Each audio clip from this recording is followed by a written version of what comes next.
अतिजलद व अचूक बातम्यांसाठी पाहत रहा महामीडिया 24 सदैव तत्पर। आळते जिल्हा परिषद मतदारसंघातील लाडक्या बहिणी आम्हाला साथ देतील, तसेच आळते जिल्हा परिषद मतदारसंघाचा गेल्या 25 वर्षात चेहरा मोहरा बदलण्यासाठी अरुण इंगवले यांनी प्रयत्न केले आहेत। त्यामुळे इथून पुढच्या काळातही मतदारसंघाच्या सर्वांगीण विकासासाठी आपल्याच विचारांची प्रतिनिधी असणे गरजेचे आहे।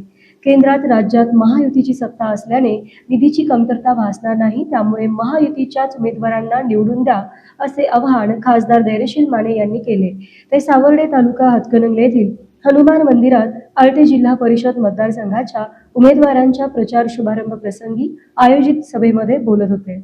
पुढे बोलताना खासदार माने म्हणाले, हे सरकार सर्वसामान्यांच्या हक्काचे सरकार असल्याचे सांगत त्यांनी आळते जिल्हा परिषद मतदारसंघातील महायुतीच्या उमेदवार डॉक्टर वर्षा सावर्डेकर, सावर्डे पंचायत समितीच्या उमेदवार रोहिणी देसाई व आळते पंचायत समितीचे उमेदवार संतोष कांबळे यांनाच विजयी करण्याचे आवाहन केले। यावेळी बोलताना आमदार डॉक्टर विनय कोरे म्हणाले, रामलिंग योजनेमुळे परिसरातील शेकडो एकर कोरडवाहू जमीन ओलिताखाली येणार आहे। यासाठी महायुती सरकारकडूनच निधीची उपलब्धता होणार असून या परिसराचे नंदनवन होणार असल्याचे त्यांनी सांगितले। याप्रसंगी आमदार डॉक्टर अशोकराव माने, माजी आमदार डॉक्टर सुजित मिंचेकर, माजी आमदार सुरेश हाळवणकर, अरुण इंगवले यांनी मार्गदर्शन केले।